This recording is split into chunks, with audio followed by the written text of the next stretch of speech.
For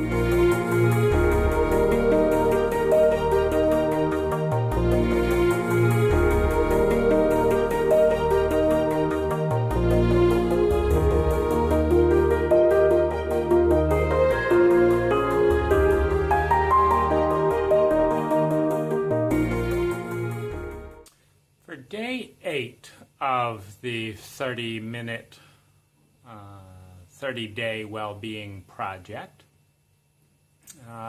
I've done a couple of things, but also my sense of today is that it's a little bit more diffuse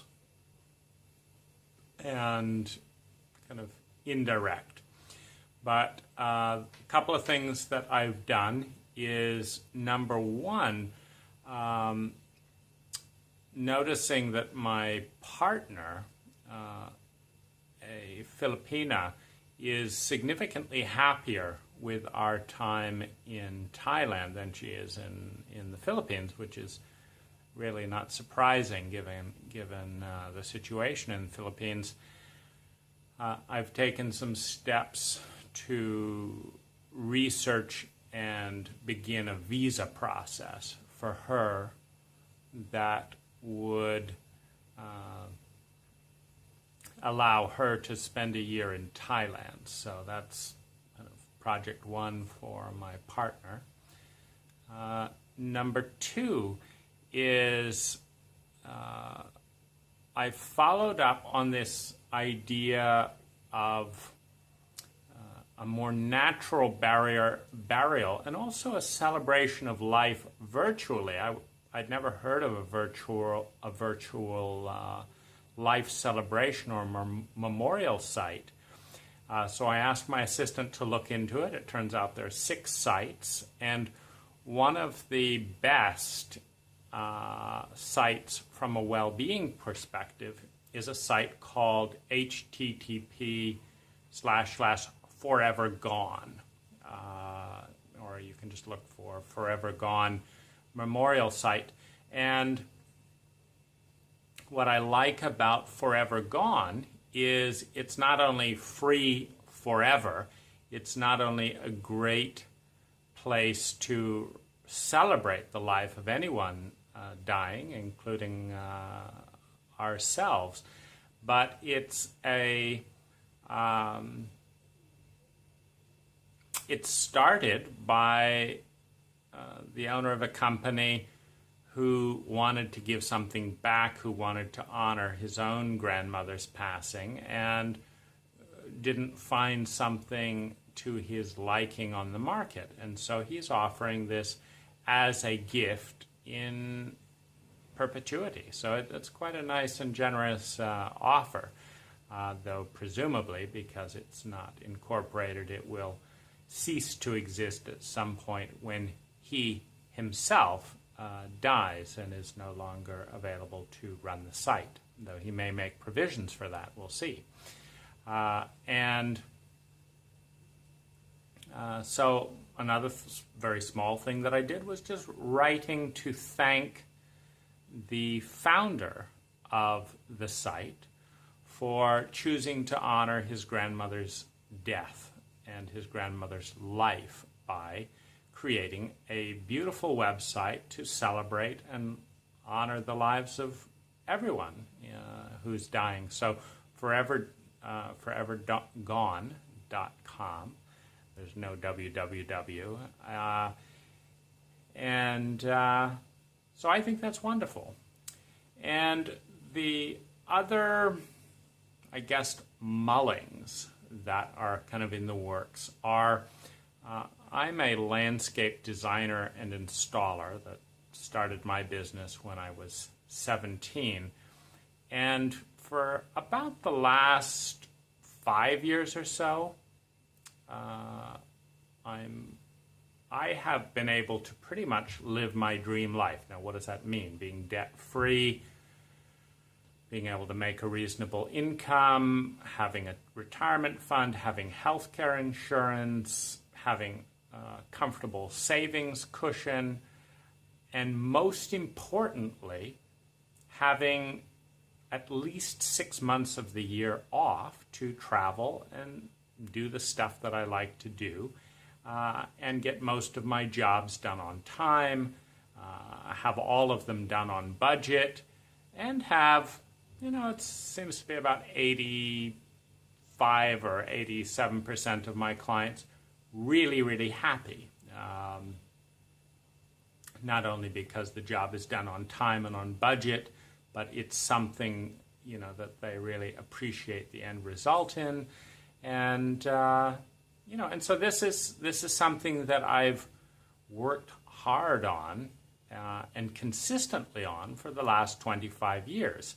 And what I've noticed is that in those 25 years, while various associations have contacted me, different design, this, that, the other, that no other successful landscape contractors have approached me. And when I've gone to those club meetings and, participated in a couple of associations, you drive there, you pay, $500 a year membership, you drive to these meetings, they're very boring, the food is bad, and I don't come away with anything concrete that's going to help improve my quality of life.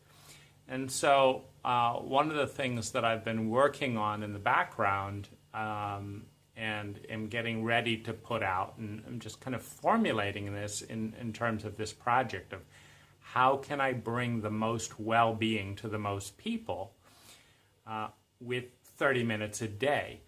And I think that helping other landscapers that have not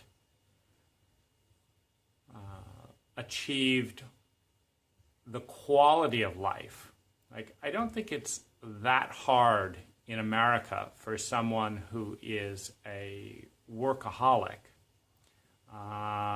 and is just a slave to their business to make a reasonable amount of money in America. I think that's relatively easy if you just study the books, study business, apply it, and work 10 hours a day without vacation, which is what I did starting out. I don't think that's very hard, frankly. But to have a really high quality of life where your employees are happy, where your clients are happy, where you are happy, and where your lifestyle reflects your values, the way you'd like to be spending your time, I do think that is a really big challenge, and I think it's a worthy challenge. And I think that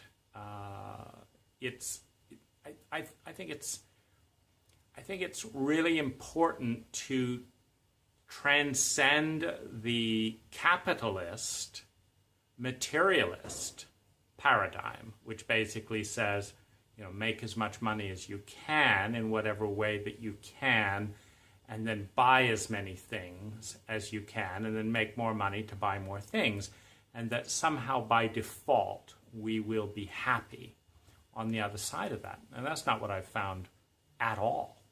I found that it's the goal achievement that's the exciting thing. It's coming up with new goals, growing and achieving to meet them that is exciting. That is the exciting thing.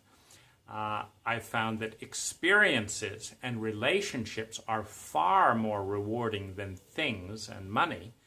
And that time is the single most important part in my quality of life, both because it's the one really limited resource. As you go from having $100,000 a year to $200,000 a year, you can buy a bigger car or this, that, the other, but it doesn't give you more time. Only careful design of our lifestyle gives us time. And the reality is that I'd much rather be doing this blog here in my favorite hotel in Thailand with the favorite person in my whole life than I'd be then I'd rather be going full steam ahead in my business.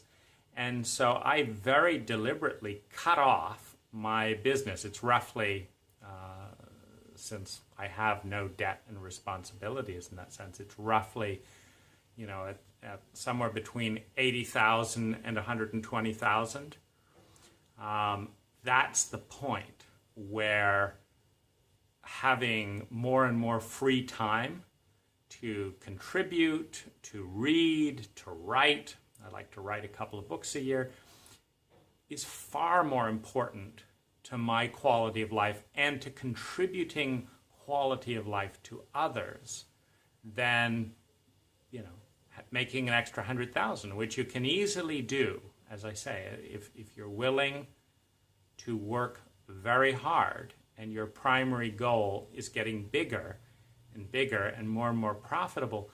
I don't think it's that hard. If you've got a reasonable head on your shoulder, and you just study business every year until you get it, it's lots of things. It's not that hard. It's really not that hard. However, to have a really high quality of life and have a life and be a business owner, I don't see that many business owners really mastering that. It was really fun to see, to meet a Frenchman in the hotel swimming pool the other day who works a couple of hours a day and works remotely on his web design, his web-based company. And so he's mastered that. He's living in his favorite country in the world. He's doing the work he likes to do, and he's where he wants to be and has plenty of money to do that. But I don't meet that many people. And so one of the projects that I'm starting to zero in on for tomorrow is getting this kind of video blog out to the owners of landscape companies who, because that's my expertise, I know what it's like to run a landscape company, and I was also a general contractor for a few years, so I know the business side inside and out, the tax law, the this, the that, the other, and so I know what's involved in that domain, and so I feel like I may be able to contribute. I'm a big believer in human nature, and so it's my true belief that when a human being learns to be secure mentally, emotionally, physically, and to create abundance mentally, emotionally, physically, that it's their nature to transcend the trauma and crisis of the moment and start moving into a visionary terrain, and two, to start contributing. And so by helping other individuals reach that place within my field, there may be, at some point, as some of these other landscapers reach that level, should I succeed at that, where they start enjoying having a more beautiful life as well. So that's on the agenda. And then the other big project that I focused on today was a 2-hour recording exploring the thoughts of ego. And I'll just sum up that whole 2-hour exploration by saying that the very best way to induce altruistic, caring, loving behavior is to create security mentally, emotionally, and physically in us as individuals, to create an environment in which we feel safe and that people have our back. That if we make mistakes or there's an emergency or environmental interruption, that people have our backs. And so we can sincerely focus on giving more to others, and that this is part of our nature. That the most self-centered part of our nature is in the traumatic circuit of the brain, which is designed in the reptilian area of our brain. It's designed to bring us down to a fight, flight, freeze, survival pattern and cut out all of our connection to other human beings through empathy and emotions, to too much overanalysis and thinking and cut that out, and vision and future thought and cut that out, and cut out the transcendent experiences that link us as a humanity to one another, or as a humanity to our biological ecology, the earth. And that the traumatic circuit of the brain reduces human beings to a sociopathic state from which we are numb, self-centered, very dissociative, often rude and disconnected, often lonely and isolated, and not being brave enough to care about other human beings and get engaged. Sound familiar? Well, it's very familiar in modern city life because the environment is so fast and so unstable and so unsafe for so many people that it reduces them into this sociopathic state. And it's no fun to be there, and it's no fun to be around people in a sociopathic state.